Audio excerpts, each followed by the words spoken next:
Hello future engineers, welcome to our YouTube channel M&M toppers classes. तो आइए हम आज बात करने वाले हैं माइंड मैप सीरीज के बारे में। इसके अंतर्गत आप लोगों को हर एक चैप्टर के शॉर्ट रिवीजन कराए जाएंगे। जितने भी टॉपिक है या जितने भी फॉर्मूले हैं वो सारे हर एक चैप्टर के बताए जाएंगे माइंड मैप के सीरीज। तो आइए आज हम फर्स्ट लेक्चर के बारे में बात करने वाले हैं। फर्स्ट लेक्चर में क्या है बच्चों? फर्स्ट लेक्चर में वेक्टर एंड स्केलर यानी वेक्टर एंड स्केलर के बारे में बात करने वाले हैं। तो चलिए बच्चों वेक्टर और स्केलर के बारे में बात करते हैं। तो वेक्टर और स्केलर की उत्पत्ति कैसे हुई वो देखते हैं, यानी वेक्टर और स्केलर किसका प्रकार है। तो देखिए वेक्टर और स्केलर क्या बच्चों? वेक्टर और स्केलर किसका प्रकार है? तो वेक्टर और स्केलर जो है बच्चों, वेक्टर और स्केलर यह एक भौतिक राशि का प्रकार है। और भौतिक राशि किसका प्रकार है? राशि का। राशि का दो प्रकार होता है बच्चों, राशि का दो प्रकार होता है, भौतिक और अभौतिक। और भौतिक राशि का दो प्रकार होता है, सदिश राशि और अदिश राशि। आइए हम बात करने वाले सबसे पहले भौतिक राशि। भौतिक राशि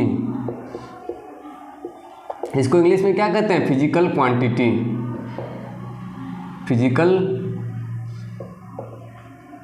फिजिकल क्वांटिटी कहते हैं। क्या कहते हैं बच्चों? Physical quantity. ये क्या होता है? वैसा राशि। क्या? वैसा राशि जिसे मापा या तौला जा सकता है उसे क्या कहते हैं? भौतिक राशि कहते हैं। जिसे मापा या तौला जा सकता है उसे भौतिक राशि कहते हैं। ये भौतिक राशि जो होता है बच्चों, ये दो प्रकार का होता है। क्या? दो प्रकार का। कौन कौन? सदिश राशि और अदिश राशि। अदिश राशि, सदिश राशि और अदिश राशि। सदिश राशि को ही इंग्लिश में कहते हैं वेक्टर क्वांटिटी। Vector quantity. और अदिश को क्या कहते हैं? स्केलर।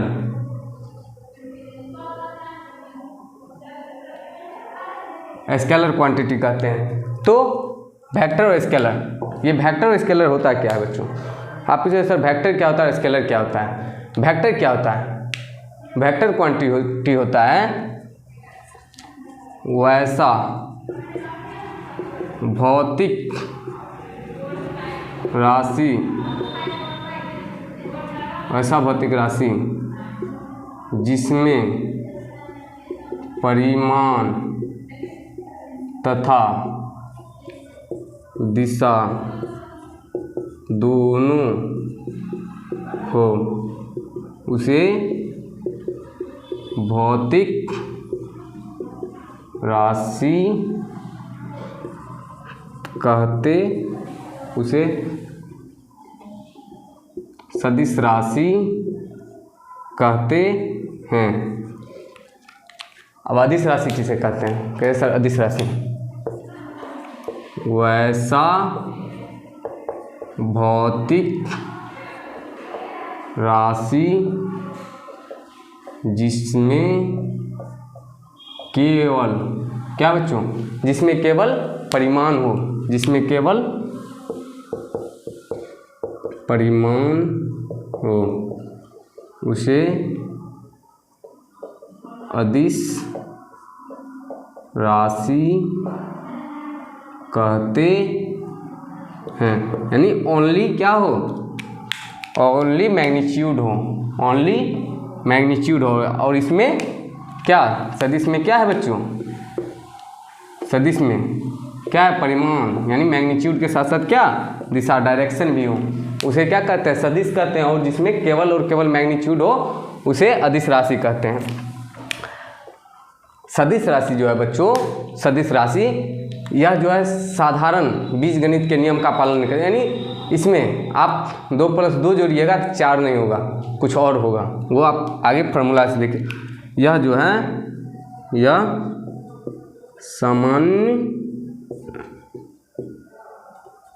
सामान्य बीजगणित के नियमों का पालन नहीं करता है। क्या बच्चों? यह सामान्य बीजगणित के नियमों का पालन नहीं करता है।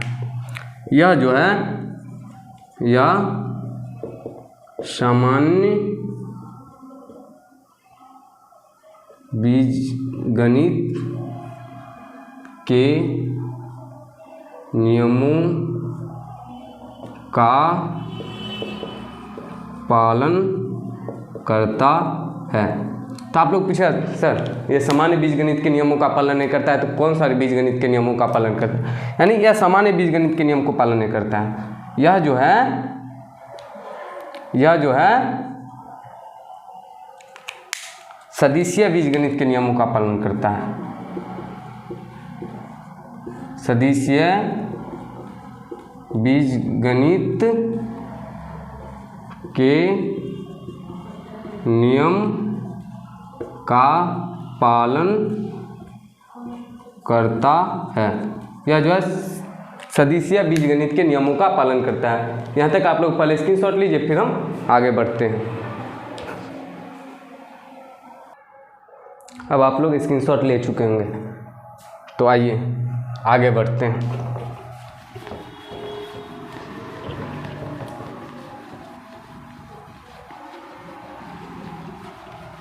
अब क्या बच्चों, अगला टॉपिक है सदिश का निरूपण। यानी आपको सदिश का जो डेफिनेशन है वो आप समझ गए। अब सदिश का निरूपण पर समझेंगे, यानी सदिश को कैसे निरूपित करते हैं।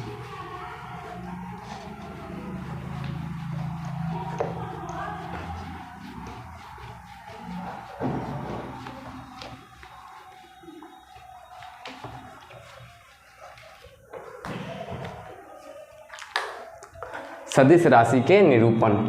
क्या बच्चों, सदिश राशि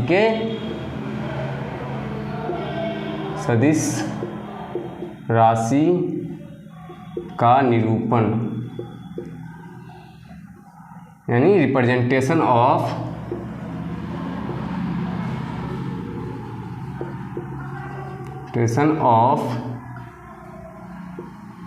वेक्टर क्वांटिटी।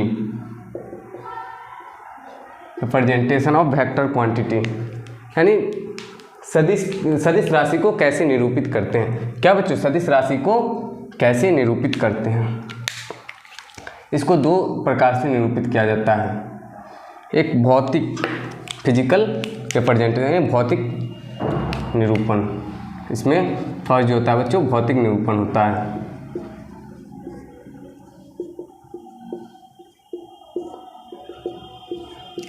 भौतिक निरूपण, इसमें जो है बच्चों किसी भी सदिश को निरूपित करने के लिए उसके ऊपर एरो का चिन्ह, यानी जैसे ए वेक्टर है तो इसको यानी ए वेक्टर को हम इससे निरूपित कर सकते हैं। यानी उसके ऊपर एरो का चिन्ह लगाया जाता है। यानी किसी भी सदिश को निरूपित करने के लिए उसके ऊपर एरो का चिन्ह लगा दिया जाता है बच्चों, तो वो सदिश कहलाता है। सदिश यानी फिजिकल रिप्रेजेंटेशन।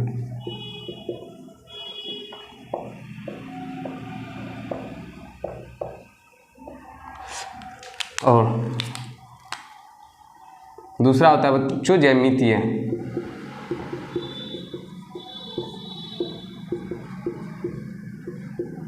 ज्यामितीय निरूपण यानी ज्योमेट्रिकल रिप्रेजेंटेशन। Geometrical representation. तो इसमें बच्चों इसको किस प्रकार से निरूपित करते हैं, यानी किसी भी सदिश है उसको तीर से निरूपित किया जाता है। यानी तीर से, जैसे ए वेक्टर है, ए वेक्टर का ये जो ए वेक्टर है, ए वेक्टर को तीर से निरूपित किया जाता है, जिसमें यह जो है बच्चों इसे हम टेल कहते हैं। क्या कहते हैं बच्चों, टेल। और इसको हेड कहते हैं यानी सिर, और इसको पूंछ। यानी ए वेक्टर है जिसको हम तीर से निरूपित किए, जिसमें तीर के अगला भाग उसको हेड कहते हैं और तीर के पिछला भाग जिसे हम क्या कहते हैं, टेल कहते हैं। और यह जो बच्चों यह दूरी जो हुआ, यह ए वेक्टर के मैग्नीट्यूड यानी परिमाण को बताता है। क्या बताता है बच्चों, ए वेक्टर के परिमाण को बताता है। तो यहाँ तक आप स्क्रीनशॉट लीजिए, फिर हम अगला टॉपिक के बारे में बात करते हैं। अब यहाँ तक आप लोग लिख लिए होंगे, तो आइए इसके आगे बढ़ते हैं। इसका अगला टॉपिक जो है बच्चों, आपका ये सदिश का निरूपण अब समाप्त होता है। तो अगला टॉपिक जो है सदिश के प्रकार, यानी सदिश को के कितने प्रकार हैं। वैसे तो सदिश के बहुत प्रकार हैं, लेकिन आपके जो सिलेबस हैं उसमें 2 ही प्रकार का वर्णन किया गया है। तो आइए हम जानते हैं सदिश के प्रकार के बारे में। तो सदिश के प्रकार क्या बच्चों, सदिश के प्रकार।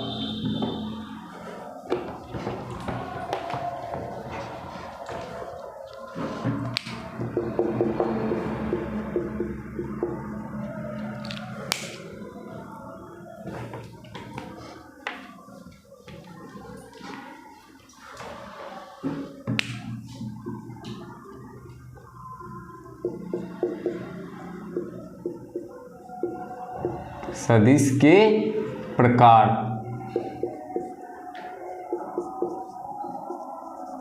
Types of vector. सदिश के प्रकार। सदिश के प्रकार में आप लोग को मेनली दो टाइप्स के बारे में पढ़ना है। पहला जो है बच्चों नल वेक्टर। नल वेक्टर इसे क्या कहते हैं बच्चों, नल वेक्टर को शून्य सदिश।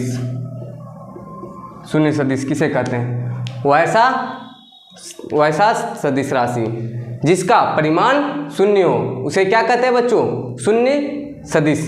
क्या कहते हैं, शून्य सदिश। यानी जिस सदिश राशि का परिमाण शून्य होता है उसे शून्य सदिश कहते हैं। इसको निरूपित जो किया जाता है बच्चों, इसको 2 तरह से निरूपित किया जाता है। जीरो के ऊपर क्या, जीरो के ऊपर एरो देके या डॉट से, यानी नल वेक्टर को निरूपित किया जाता है जीरो के ऊपर एरो देके या डॉट देके। अगला जो टाइप्स है बच्चों दूसरा यूनिट वेक्टर, यानी इकाई सदिश।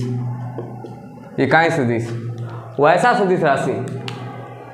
सदिश राशि जिसका परिमाण 1 हो, वैसा सदिश राशि जिसका परिमाण 1 हो उसे क्या कहते हैं, इकाई सदिश। यानी इसका क्या परिमाण 1 होता है।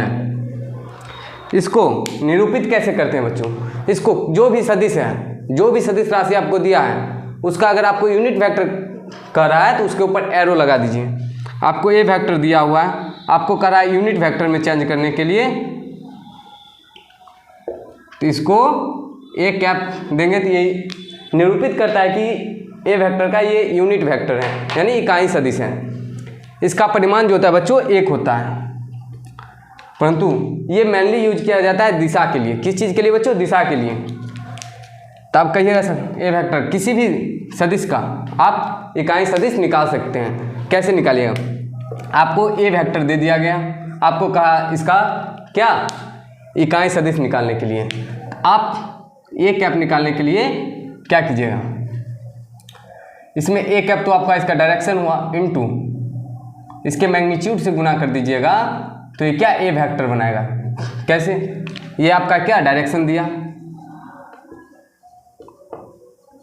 और ये जो है बच्चों आपको मैग्नीट्यूड दे दिया। ए वेक्टर अकेला क्या, direction plus magnitude. Direction plus magnitude के बराबर क्या होता है, ए वेक्टर। यानी डायरेक्शन इंटू मैग्नीट्यूड करेंगे तो वेक्टर ए का निर्माण होता है। यानी आपको अगर कोई कहा यूनिट वेक्टर ऑफ ए निकालने के लिए, यानी ए वेक्टर का इकाई सदिश, तो इसका फॉर्मूला आता है बच्चों, देखिए यहाँ से लीजिए, ए वेक्टर ये गुना में इधर आया तो भाग में ए वेक्टर का मैग्नीट्यूड। इस फॉर्मूले के बदौलत आप इकाई सदिश किसी भी सदिश के इकाई सदिश निकाल सकते हैं। तो यहाँ तक आप स्क्रीनशॉट लीजिए, फिर हम आगे बढ़ते हैं। अब आप लोग यहाँ तक स्क्रीनशॉट ले चुके होंगे, तो आइए अगले टॉपिक पर चलते हैं। आपका अगला टॉपिक जो है बच्चों सदिश के जोड़, यानी सदिश को कैसे जोड़ेंगे। क्यों, क्योंकि ये सदिश के यानी सिंपल बीजगणित के नियम का पालन नहीं करता है। यानी सिंपल बीजगणित के नियम को पालन नहीं करता है तो किसका करता है, उसी नियम के बारे में अब बात करेंगे। क्या बच्चों, इस चैप्टर का तो अब रियल फील आने वाला है। देखिए आपको सदिश के जोड़ यानी addition of vector, addition of vector यानी सदिश के योग, सदिश के योग यानी सदिश को जोड़ना। सदिश को कैसे जोड़ेंगे? सर आपने बताया कि इसको 2 + 2 4 नहीं होता है, तो होता क्या है, उसी के बारे में बात करने वाले। इसके 3 नियम होते हैं। 3 नियम कौन कौन होता है? एक त्रिभुज नियम होता है, एक समांतर चतुर्भुज नियम और एक बहुभुज नियम। लेकिन आपको 2 पढ़ना है, त्रिभुज नियम और समांतर चतुर्भुज नियम। दोनों से रिजल्टेंट ही निकलता है। क्या बच्चों? रिजल्टेंट। और दोनों का रिजल्टेंट का फॉर्मूला सेम ही होता है। क्या बच्चों? दोनों के रिजल्टेंट का फॉर्मूला सेम ही होता है, दोनों से निकल के आता है। आर के magnitude equal to √ vector A का स्क्वायर के मैग्नीट्यूड का स्क्वायर प्लस वेक्टर बी के मैग्नीट्यूड का स्क्वायर प्लस 2 वेक्टर ए के मैग्नीट्यूड इंटू वेक्टर बी के मैग्नीट्यूड इंटू कॉस थीटा। ये जो है बच्चों ट्रायंगल लॉ से भी और समांतर चतुर्भुज नियम से भी, दोनों नियम से क्या निकल के आते हैं? यही फॉर्मूला। वो कैसे? वो आपको पिछले लेक्चर में हम मतलब इसका जो लेक्चर बनाया हुआ है पूरा फुल 2-3 लेक्चर में बनाया हुआ, उसमें इसका पूरा फुल एक्सप्लेनेशन दिए हैं। क्योंकि अगर हम इसको निकालने लगे तो आपको 10 से 15 मिनट का टाइम सिर्फ यही लेगा, सिर्फ इससे, दोनों से आधा घंटा प्लस। इसलिए हम इसको अभी पूरा नहीं बताएंगे। एक बता देते हैं त्रिभुज नियम। पहला जो त्रिभुज नियम है वो यह जो होता है बच्चों,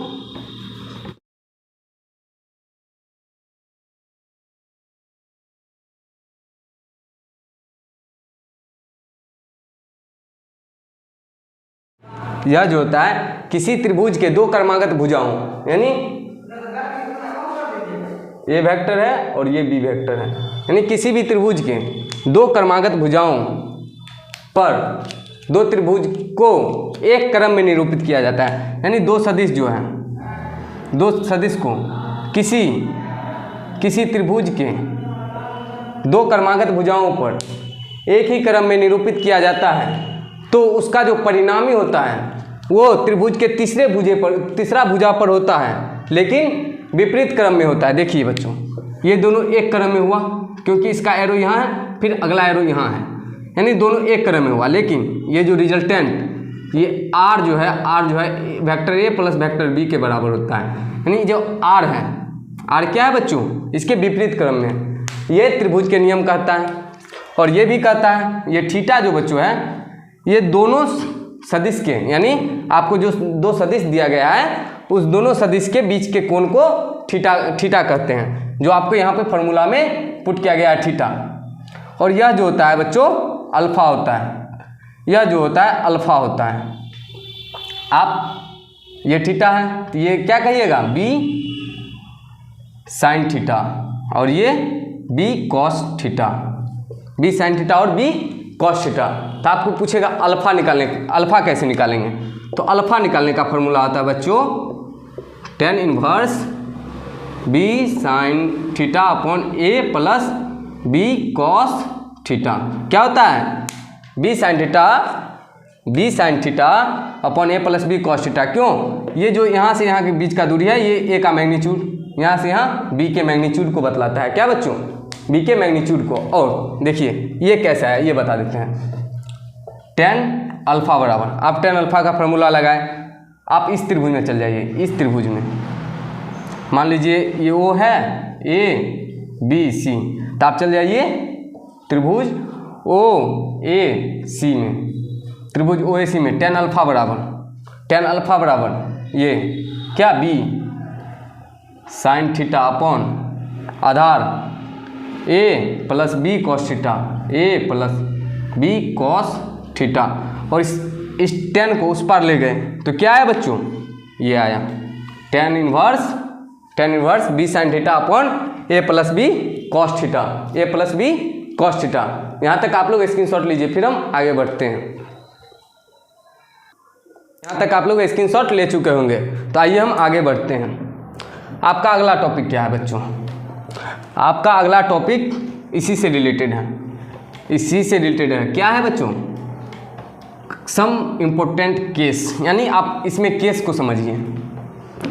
इसमें केस 1 जो है कहता है बच्चों, केस 1 यानी आपको एग्जाम में कैलकुलेटिव से बचने के लिए कुछ महत्वपूर्ण जो फार्मूला है, जैसे थीटा का वैल्यू पे डिपेंड है, यानी यह जो फार्मूला है ए बी और इतना को छोड़ के ये थीटा पर जो वैल्यू लाई करता है, इससे रिलेटेड जो आपको बहुत आसान कर देता है फार्मूला, उसके बारे में बात करते हैं। पहला जो है बच्चों, थीटा को आप 0 डिग्री ले लीजिए। क्या बच्चों? थीटा को 0 डिग्री। क्यों? अगर दोनों समांतर में रहेगा तो 0 डिग्री होगा, यानी ये ए वेक्टर है और ये बी वेक्टर है, तो इसका आपको रिजल्टेंट पूछ दिया, यानी इसके बीच के एंगल थीटा जो है 0 डिग्री है। आइए 0 डिग्री पे बात करते हैं। आर का 0 डिग्री पे जो है बच्चों, ये a square plus B square plus 2ab cos 0 degree. और कॉस 0 का वैल्यू क्या होता है बच्चों?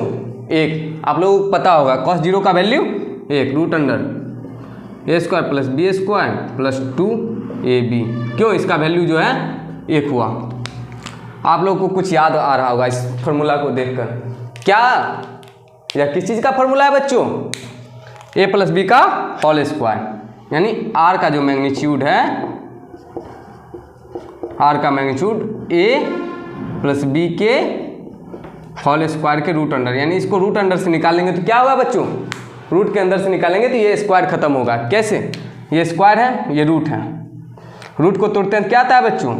a प्लस बी के होल स्क्वायर है, इसको तोड़ेंगे तो 1/2। क्यों? यहाँ करनी पे 2 रहता है, तो यानी 1/2। ये दोनों कट के क्या बचा? a प्लस बी, यानी a प्लस बी। अगर आपको थीटा इक्वल टू 0 डिग्री दिया रहेगा तो ये जो है रिजल्टेंट दोनों के परिमाण के योग के बराबर होता है। क्या बच्चों? दोनों के परिमाण के योग के बराबर होता है। तो यहाँ तक आप लोग स्क्रीनशॉट लीजिए, फिर हम अगला केस के बारे में बात करते हैं। यहाँ तक आप लोग स्क्रीनशॉट ले चुके होंगे, तो आइए अगला केस के बारे में बात करते हैं। अब आइए 90 डिग्री पे, यानी 90 डिग्री पे ये क्या देता है? तो 90 डिग्री यानी थीटा इक्वल टू 90 डिग्री, यानी या पाई/2 पे बात करते हैं। तो देखिए आर का magnitude equal to root under A square plus B square plus 2ab cos 90 degree. और कॉस 90 का वैल्यू क्या आता है बच्चों? कॉस 90 का वैल्यू 0 होता है। क्या बच्चों? 0। देखिए रूट अंडर ए स्क्वायर प्लस बी स्क्वायर, ये जो है 0 हुआ, तो ये पूरा टर्म 0। क्या बच्चों? पूरा टर्म 0। तो इसको आप खत्म कर दीजिए। क्या बचा? रूट अंडर ए स्क्वायर प्लस बी स्क्वायर। ये कौन सा केस हुआ? 90 डिग्री के। 90 डिग्री के केस में कैसे? देखिए आपको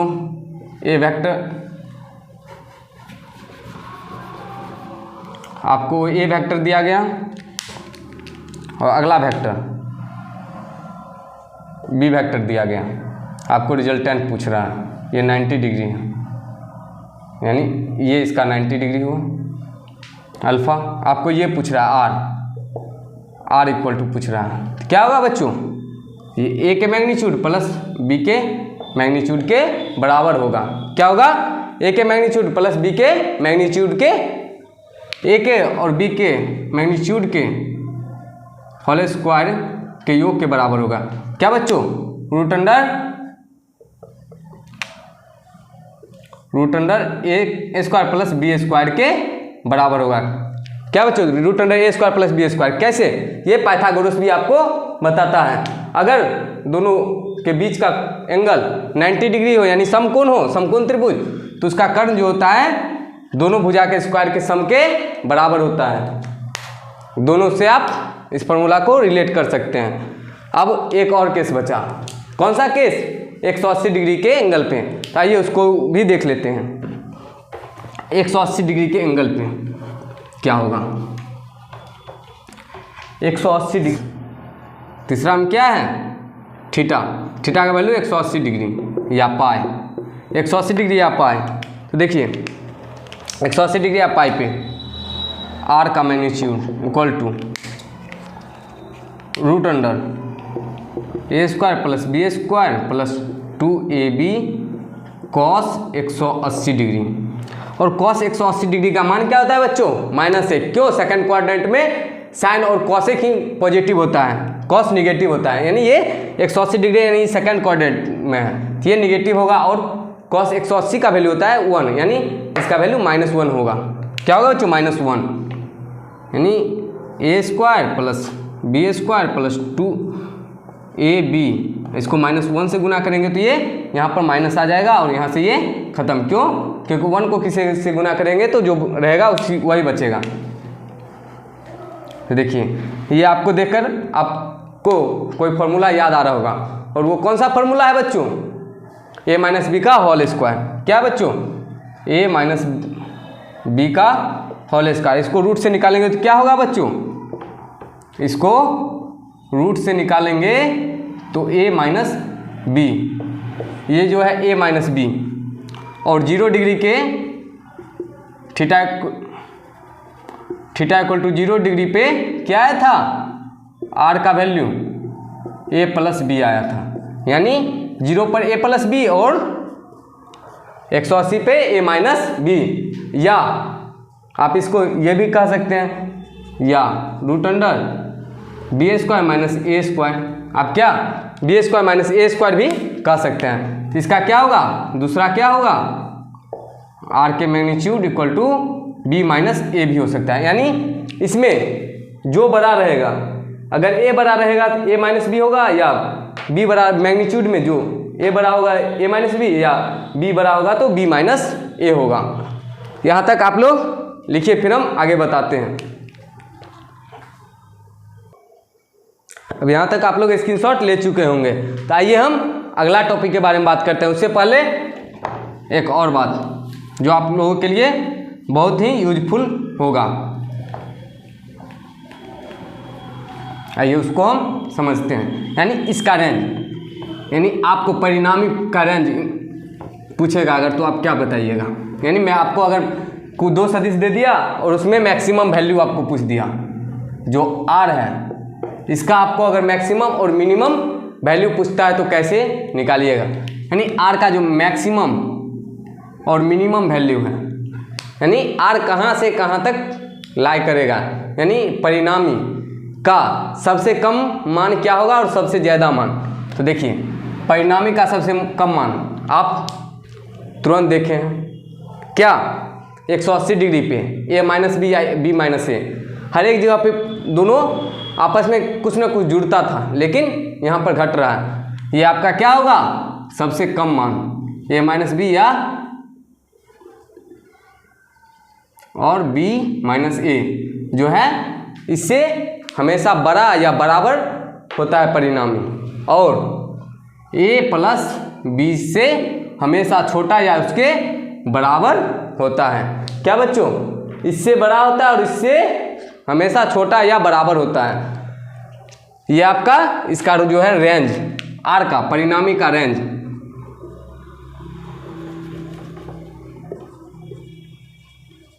रेंज ऑफ रिजल्टेंट, जो परिणामी का रेंज जो है बच्चों, वो यहाँ से यहाँ के बीच में लाई करता है। तो यहाँ ये आप फार्मूला आप डायरेक्ट पुट कर सकते हैं किसी भी एग्जाम में। आपको अगर मैक्सिमम वैल्यू पूछा तो a प्लस बी का, मिनिमम पूछा तो a माइनस बी या b माइनस ए, जिसका मैग्नीट्यूड अगर b का मैग्नीट्यूड बड़ा हो तो b माइनस ए, अगर a का मैग्नीट्यूड बड़ा हो तो a माइनस b, आप पुट करके डायरेक्ट सॉल्यूशन निकालिए। अब आप लोगों को एक और टॉपिक बचता है, सदिश के वियोजन। क्या बच्चों? सदिश के वियोजन, सदिश के वियोजन।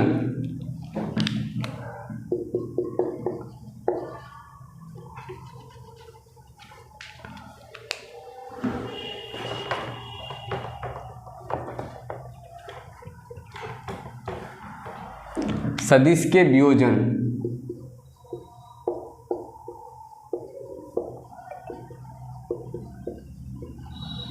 सदिश के वियोजन, रिजोल्यूशन